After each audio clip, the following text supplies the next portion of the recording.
They fined me $500 for building a ramp that let me leave my house. So I bought the whole building. Yeah, this isn't your average HOA story. This is about power, revenge, justice, and what happens when a quiet man in a wheelchair decides he's had enough. Stick around because the story doesn't just end with a ramp, it ends with a revolution. You're being fined $500 for violating the building's exterior uniformity code. I stared at the notice, heart-thudding.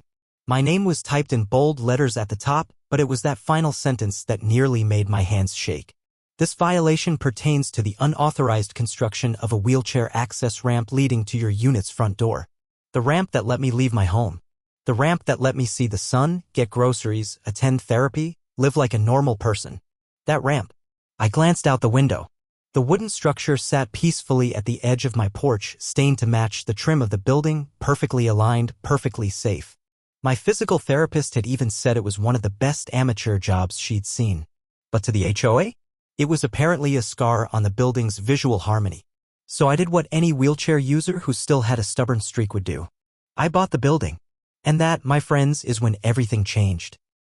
But let me back up because you need to know how we even got here and why I didn't just scream into a pillow and move out like most people probably would have.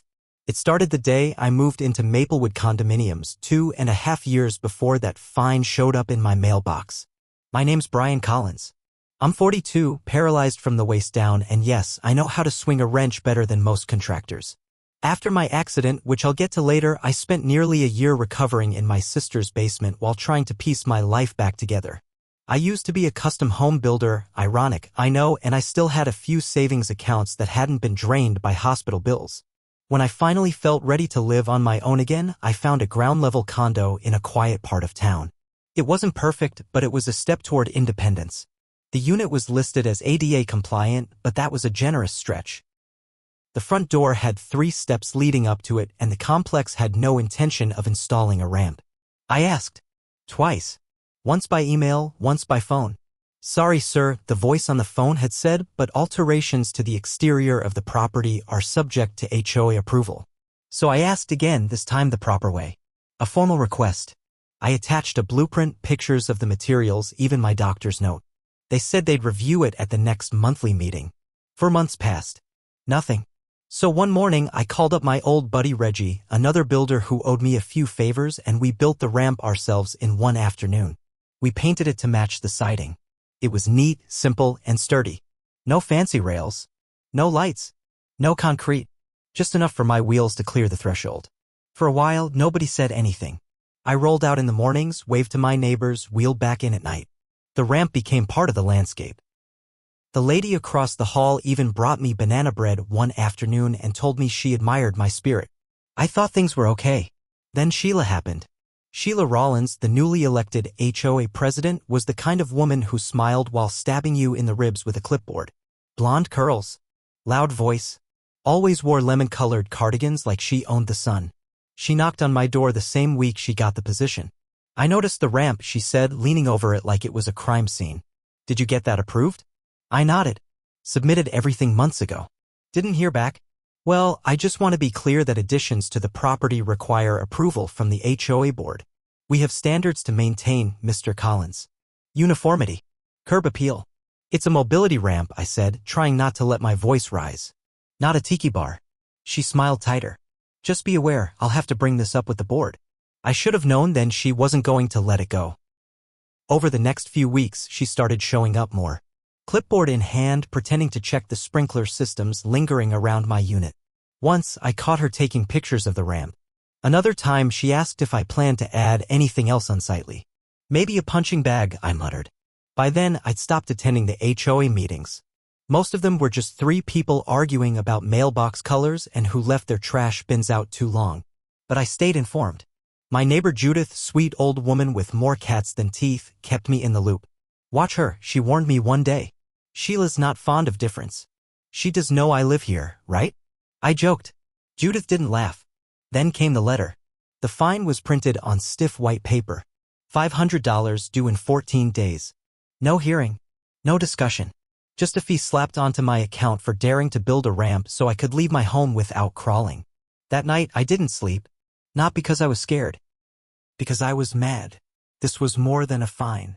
This was a message. A quiet little nudge to remind me that I didn't belong. That I was a problem to be tolerated. Not a neighbor to be welcomed.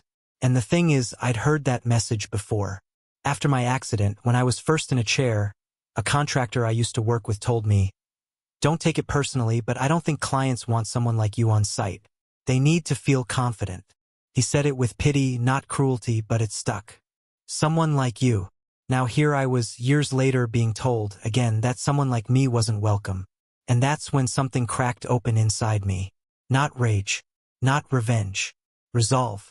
The next morning, I made a phone call to an old contact. Her name was Lily Park. We used to do property development together before my injury. She was smart, shrewd, and she owed me a favor too. "How do you feel about condo complexes?" I asked her. "You trying to flip one?" "No," I said. "I want to buy one." She laughed. Then she realized I wasn't joking. 3 weeks later, I had her team digging through public ownership records and assessing the financial state of the HOA. The place wasn't in great shape. Years of deferred maintenance and petty fines had turned a few units into cash pits. Turns out, several owners were behind on dues, and the board was quietly panicking. They'd even been considering raising fees. That gave us leverage.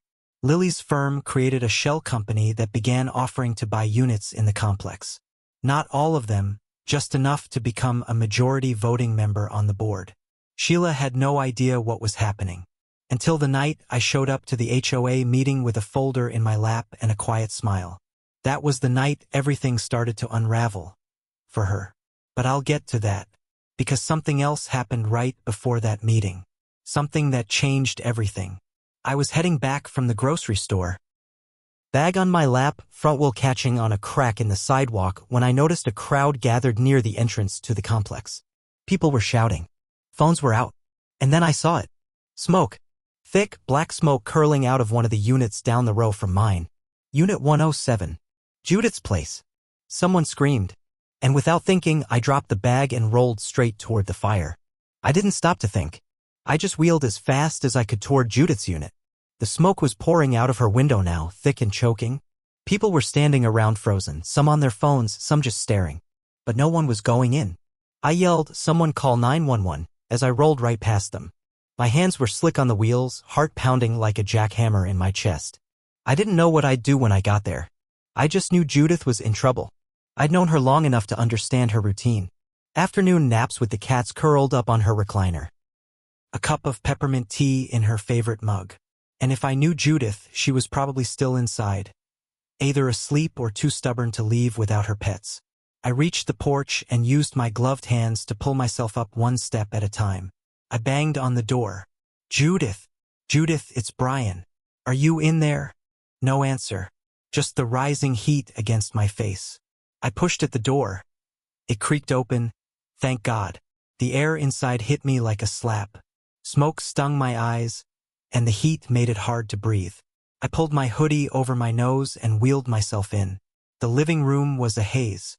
I could barely see, but I heard something. A weak cough, then a meow. "Judith!" I shouted again. "Where are you?" I followed the sound, rolling carefully over the carpet. The fire hadn't reached this part of the house yet, but I knew that wouldn't last. I found her slumped on the floor next to the hallway, eyes closed, one hand clutching the carpet. Cat darted past me, panicked. I leaned over and shook her. Hey, stay with me." She opened one eye. "Bryan? I've got you," I said, slipping an arm under hers. "But we have to move now." She was light, frail, even, but getting her up without use of my legs wasn't easy. I dragged her across the carpet, inch by inch, until we were back in the living room. Smoke was lower now, rolling like a tide across the ceiling. I felt like I was swimming through it. I used my chair to block the door from closing as I eased Judith outside. Someone finally ran over to help, a younger guy I'd seen jogging around the complex but never spoken to. Together, we got her down the steps. The fire trucks pulled up just as we made it to the curb. I watched the firefighters go in, felt the burn in my lungs from the smoke. Judith was coughing but awake. Paramedics rushed to check her over, and I sat beside her, shaking from adrenaline. Later that night, I found out the fire had started from a space heater in her bedroom. Something old and faulty that sparked and caught the curtains. If I hadn't gone in when I did, she might not have made it. And just like that, everything shifted. People who used to look through me suddenly saw me. Neighbors I hadn't exchanged more than a nod with came over to say thank you. One even brought me a plate of cookies and said she was sorry for not speaking up about Sheila sooner. Sheila, of course, wasn't at the scene that night. She arrived the next morning, arms crossed and mouth tight as she looked at the charred window. "She's lucky," she said to no one in particular. "But I hope this doesn't affect our property value." Those were her exact words. And that's when I decided it was time. It had been almost a month since the first unit was bought under Lily's shell company. We'd purchased 4 units by then, and 2 more were in escrow. That was enough to tip the voting scale at the next HOA board meeting. I showed up at that meeting with my folder and my fire-singed hoodie. Sheila looked at me with that same stiff smile she always used when she thought she was about to win. The room was packed, word had gotten around about what happened with Judith, and people were starting to question the board's leadership. Especially the fines. Especially the silence about real problems. I let her start the meeting, let her ramble about rules and violations. She even tried to make the fire sound like Judith's fault for having outdated appliances. Then it was my turn. I stood up, or rather, I wheeled forward and placed my folder on the table. "This is a proposal," I said, "to remove the current HOA president from her position. As per the HOA charter, it only requires a majority vote from unit owners." Sheila blinked. "That's not how this works. You don't have standing." "Yes, I do," I interrupted. "Through Maplewood Holdings LLC, I currently control the majority of voting shares in this complex. Which gives me full standing. Also means I can nominate myself to the board." Gasps around the room. Sheila turned red, then white. "You're bluffing. Would you like to see the signed deeds?" I offered. "We're up to 6 units and counting. By next month, we'll hold 8. You might want to check the bylaws." The room went quiet. Then Judith, still wrapped in a shawl and coughing softly, raised a hand. "I vote to remove her," she said. And then it spread like wildfire. Hands went up. Voices followed. One by one, neighbors who'd stayed silent for too long finally stood up. It wasn't unanimous, but it didn't need to be. Sheila was removed that night. I didn't take over the presidency. I didn't need to. I appointed someone better. Someone who cared about fairness and accessibility and actual community, Judith, to be specific. She accepted with tears in her eyes. But just when things seemed to be settling down, I got an envelope slipped under my door. No return address. Just my name in scratchy handwriting. Inside, a single photo of me building the ramp, taken at night, and a note. "You think you won. You haven't even seen the worst of it yet." I stared at the photo in my hands, the edges damp with sweat from my fingers. It was grainy, dark, clearly taken from across the street or maybe from behind a bush. But it was unmistakably me sitting in my chair, flashlight strapped to my head, tightening the final bolts on the wheelchair ramp outside my door. I turned the photo over. Nothing else. Just that typed note tucked beside it. The handwriting was uneven, like someone tried hard to hide who they were. But I knew one thing for sure, this wasn't random. Someone wanted me to know I was being watched. And they weren't done. I sat back, heart tight in my chest. There were only a few people who would have taken this picture. Sheila came to mind first, but she was too proud, too noisy to do something like this anonymously. If she had dirt, she'd drop it like a bomb in a room full of witnesses. This felt different. Sneaky. Cold. I slid the photo into a folder and locked it in the drawer of my desk. It had only been a week since Sheila was removed from the HOA board. In that time, Judith had taken over and immediately started making changes. Fines were reviewed. Meetings became open forums. Residents were finally heard instead of being judged. For the first time in a long while, people started talking to each other. Even smiling. But in the background, I could feel it, the unease. Something didn't feel right. The shell company I'd used to buy the units had attracted some attention. A few board members from before, those loyal to Sheila, had begun questioning who was really behind Maplewood Holdings LLC. They weren't being loud about it, but whispers travel fast in a complex with paper-thin walls and front porches 3 feet apart. I kept my head down. I told myself it was fine. That all I had to do was keep moving forward. But then the second thing happened. It was late, maybe close to midnight, and I was just about to turn off the lamp when I heard it. A thud. Not loud, but sharp. Like something being dropped or thrown. Then another. I wheeled to the front window and peeked through the curtain. Eggs. Splat. Splat. 2 figures, hooded, standing in the dark just beyond the parking lot lights. One was tossing eggs at my ramp. The other was filming it. I didn't wait. I grabbed my phone, turned on the porch light, and hit record. "Hey!" I yelled through the screen door. Real mature. They bolted like scared dogs, but not before I caught the back of one hoodie navy with a logo on the sleeve. I called the police, but they didn't have much to say. No real damage, no witnesses, and technically no names. Just a prank, they said. But it wasn't a prank. It was a message. I power washed the mess the next morning and tried not to think about the way my stomach turned with every smear of yolk. Judith came by that afternoon with a basket of store-bought muffins and that soft, crinkly smile she wore when she was worried. "I heard about the eggs," she said gently. "Neighborhood grapevine?" I asked. "More like the maintenance guy's girlfriend's cousin," she chuckled, then sat beside me on the porch. "People still don't know the full story, you know. About the company that bought those units." "I figured it was better that way," I said. "Maybe," she replied. "But secrets have a way of making folks nervous. And when folks get nervous, they get ugly." I knew she was right. It hadn't always been like this for me. Before the accident, I wasn't the kind of guy people overlooked. I was tall, strong, confident. I walked into rooms and got nods. But the chair changed all of that. People saw the wheels before they saw me. And some of them didn't like being reminded that life could change in a blink. Still, I wasn't about to give them the satisfaction of backing down. I doubled my efforts. With Judith's help, we proposed a new accessibility initiative for the entire complex. Rails in every stairwell, better curb cuts, even the installation of ramps were needed.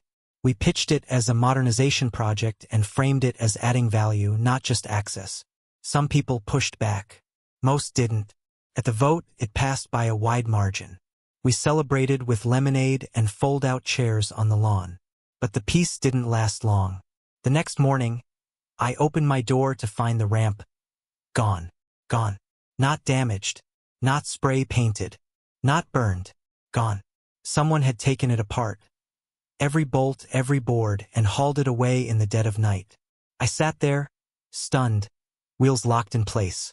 Felt like a slap to the face. No note this time. No eggy mess.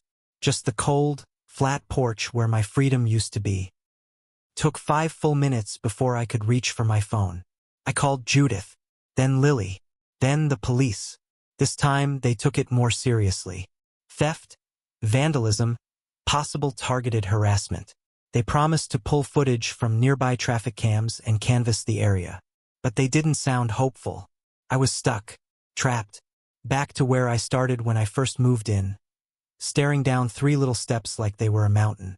Neighbors came out, asked questions, offered sympathy. A few even brought tools, but I waved them off. I didn't want to rebuild this one. I had another idea. That night, I wheeled over to the HOA office, the same one Sheila used to sit in like it was a throne, and I made a call to Lily. "I want the rest," I said. "Every unit we had our eyes on. I don't care if we lose money on 2 or 3. I want full control." She didn't ask why. 2 days later, we made offers on the remaining units. And while we waited on those, I filed a lawsuit. Not against the HOA. Against the individuals behind the harassment. I didn't name names yet, but I had a pretty good idea who was about to be dragged into the light. The lawsuit sent shockwaves through Maplewood. It was like someone dropped a stone into a still pond, silent for 1 second, then suddenly every ripple touched every corner. People started whispering in the laundry room, avoiding eye contact in the male hallway, huddling on balconies like it was high school all over again. I had filed under civil claims for harassment, targeted property damage, and emotional distress. The names weren't listed publicly yet, but word got out quick that discovery was underway. And that meant subpoenas were coming for phone records, emails, texts, security footage. I wasn't bluffing this time. I had waited too long, been polite for too long, given second chances to people who looked me in the eye and smiled while slowly cutting me out of the life I was trying to rebuild. But this chapter isn't just about fighting back. Something strange happened in the middle of all this. Kindness. It started with the man from Unit 210. His name was Thomas. A retired Marine with knees that popped like firecrackers and a voice like gravel. I barely knew him outside of nodding at each other in the parking lot. One morning, I opened my front door and found a brand new aluminum wheelchair ramp complete with weather-resistant rails and a pressure-treated platform. It was beautiful, and it was already installed. I wheeled out in my robe, confused and a little shocked, and there was Thomas standing off to the side, holding a drill like he was still in uniform. "You got enemies," he said. "But you also got neighbors." I blinked. "You did this." "Me and a couple of the guys," he shrugged, pointing toward 3 other men from the complex, 2 retirees and a middle-aged single dad with paint on his hands. "We heard what happened. Figured we'd beat M to it this time." I couldn't even speak. I just gripped the new rails and nodded, trying not to let them see my eyes blur. More followed. The lady who used to complain about leaves in her parking spot brought over fresh lemonade and said, "I'm sorry for not speaking up sooner." The teenage girl from across the courtyard, who I always thought hated everyone, offered to walk my dog for free. I didn't even have a dog. She still offered. Turns out when one person finally stands up, others do too. But even as this wave of kindness rolled in, the darkness was still lurking just behind it. The night after the ramp was rebuilt, someone slashed Thomas's tires. All 4. No theft. No vandalism to the rest of the truck. Just 4 precise, deliberate cuts. He took it like a soldier, calm, steady, but I saw the way his jaw clenched when the tow truck driver said it looked like a serrated blade. Judith called an emergency HOA meeting that evening. The room was packed. Not like the early days where you could hear Sheila's voice echo off the walls. This was different. People were angry now. Not just about the ramp. Not just about me. But about the rot underneath it all. "I want to speak plainly," Judith said, standing at the front of the room, her cane steady in one hand. "This isn't about a wheelchair ramp anymore. This is about fear. About cowardice. And about the difference between rules and righteousness." She looked around the room slowly. No one dared interrupt. "I've lived here 15 years, she continued. "We used to wave at each other. Bring soup when someone was sick. Now we're slashing tires and hiding behind threats? That's not who we are." People clapped. Loud. And they kept clapping until she had to raise her hand and settle them down. Then she said it. "We're going to find out who's behind this. And when we do, there will be consequences." The next day, someone posted a message to the community bulletin board in the laundry room. It was handwritten in red ink. "HOA traders will pay." People took pictures. Posted it online. The local paper even picked up the story, calling it a bizarre escalation in a neighborhood HOA dispute. But Judith and I knew what it really was. A final warning. The building was shifting, growing stronger, louder, more unified. And someone didn't like that. A week later, we got the footage. One of the neighbors 2 buildings over had a doorbell cam that caught the edge of a figure the night Thomas's tires were slashed. Not enough to identify a face, but enough to catch the hoodie. Navy. Logo on the sleeve. Same one from the egging incident. Lily's legal team filed a motion to subpoena local school merch records to trace the hoodie's logo. It was a small design specific to one high school's lacrosse team. And then something fell into place. The footage, the sloppy handwriting on the note, the camera phone used to film the ramp being egged. These weren't adults. They were teenagers. But teenagers don't just wake up one day and start harassing someone in a wheelchair.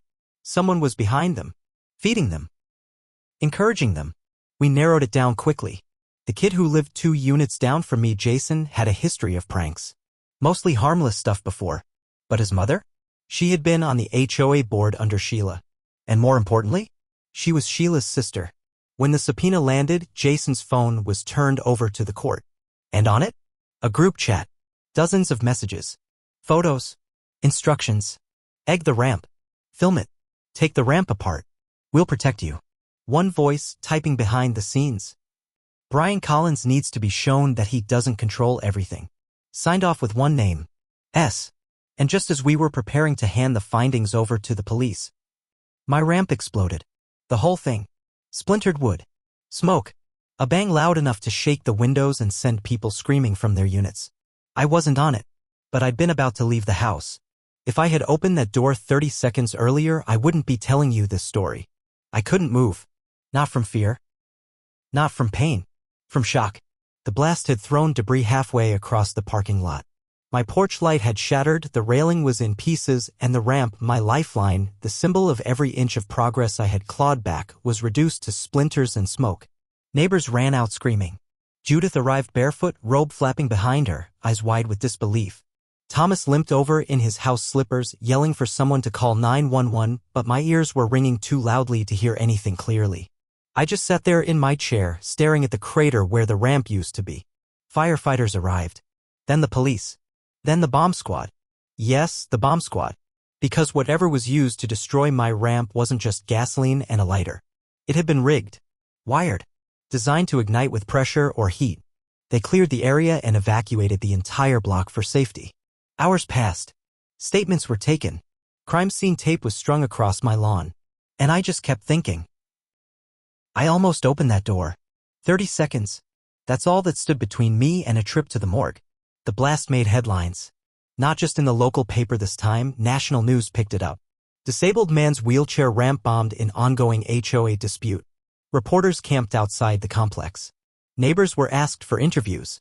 I declined all of them. This wasn't about fame. It was about justice. I met with Lily and our legal team the next morning. They'd already seen the footage from a neighbor's security cam which caught a figure in gloves and a hoodie sneaking around the corner of my unit with something heavy in their hands. But this time, the face was caught. Jason. The same teenager who'd egged my ramp, the same kid whose phone revealed the group chat with threats. But he wasn't alone in the video. Just behind him, watching, waiting, then disappearing into the shadows, was Sheila. Clear as day. Same lemon-colored cardigan. Same smug little tilt of the chin. She had stood there while her nephew planted the device. She didn't stop him. She watched. I handed everything to the police. And this time they acted. Jason was taken in. Charges were filed. Felony vandalism, reckless endangerment, conspiracy. He was a minor, but the DA wasn't backing down. And Sheila? She was arrested the following morning.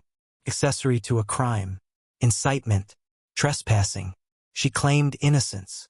I didn't know what he was doing, she shouted at the cameras as they led her away in cuffs. But the chat logs told a different story.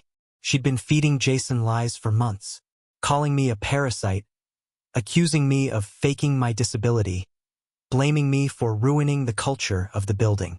Her messages were filled with bile, with resentment, with the bitter taste of someone who couldn't handle losing power. And now, she had none left.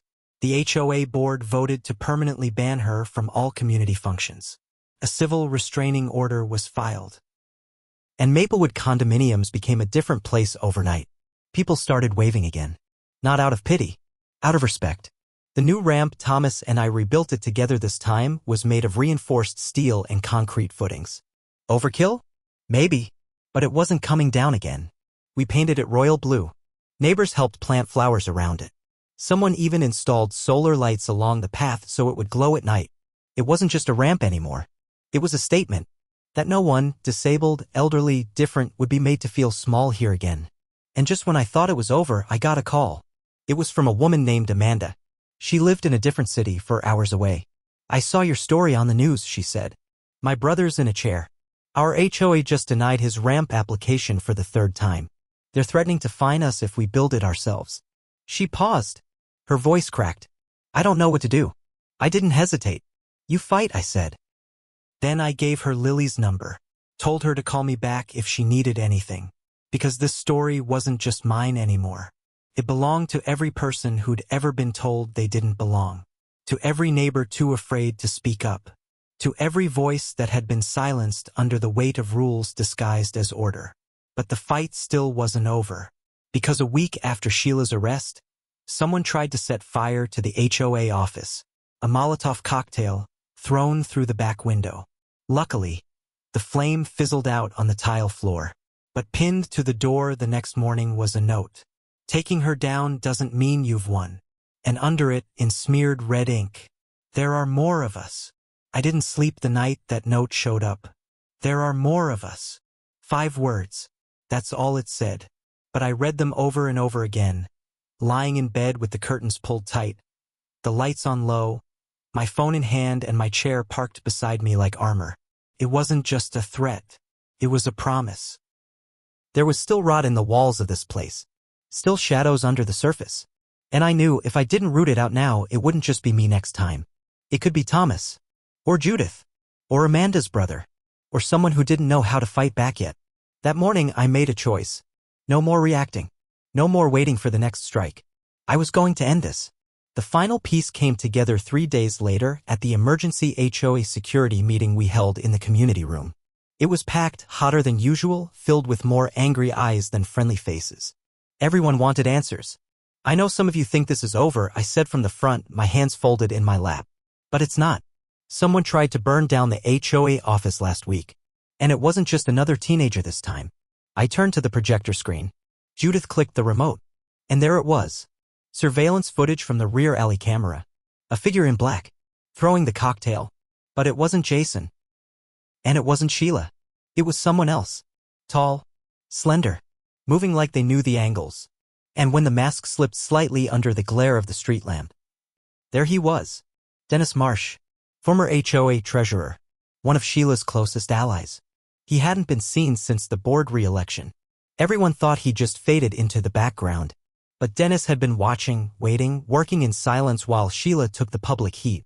His signature was all over the supply purchases for the old firebombing incident. Paint thinners. Rags. A rental van nobody had bothered to trace. And now this, the final act. The police arrested him that night. He went down fighting too. Not physically, but in words. Spitting insults as they led him out of the building. Calling us weak. Calling me a fraud propped up by sympathy. His words were venom, but his face was pale. Terrified. Because deep down, Dennis wasn't a revolutionary. He was just a coward who'd been hiding behind Sheila's curtain. In the weeks that followed, the pieces finally began falling into place. Jason was sentenced to a juvenile rehabilitation program. His mother, Sheila's sister, lost her condo in a civil settlement. Sheila herself was charged in a broader conspiracy case, and when the press got hold of it, she became a national cautionary tale. And as for me, I got an offer. The city council reached out. They'd been following the story, reading the papers, watching the interviews Judith had finally started giving on my behalf. They wanted to create a position, an advisor role for accessible housing development. They wanted me, Bryan Collins, the guy they tried to fine $500 for a ramp that helped him live, was now helping write the city's disability housing guidelines. Felt surreal. Felt full circle.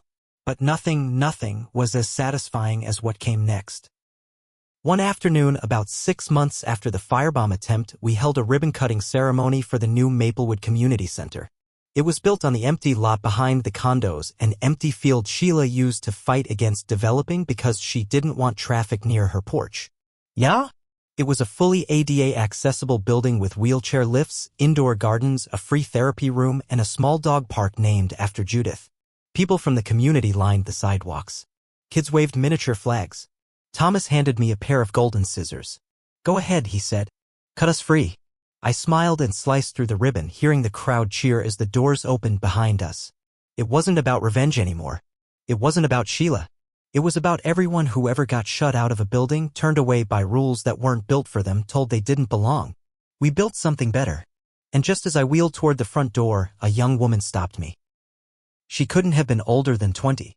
Nervous. Holding a notebook. "Hi," she said. "Sorry, I didn't want to interrupt, but my mom told me about what happened here. She's in a chair now too. And I just wanted to say thank you." I nodded slowly. "Tell your mom she doesn't have to fight alone." She smiled and turned to leave. But then she paused. "Oh, one more thing," she said. She handed me an envelope. My heart stilled. I opened it slowly, half expecting another threat. But inside? A check. Made out to Maplewood Community Center. $50,000. Anonymous donation. On the memo line, a single word was written. "Because of you." And that was when I finally realized. The ramp they tried to destroy? It didn't lead to my door. It led to a revolution.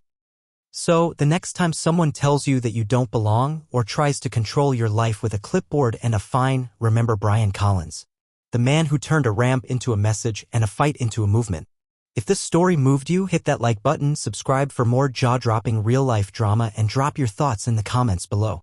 And hey, would you have bought the building? Let us know.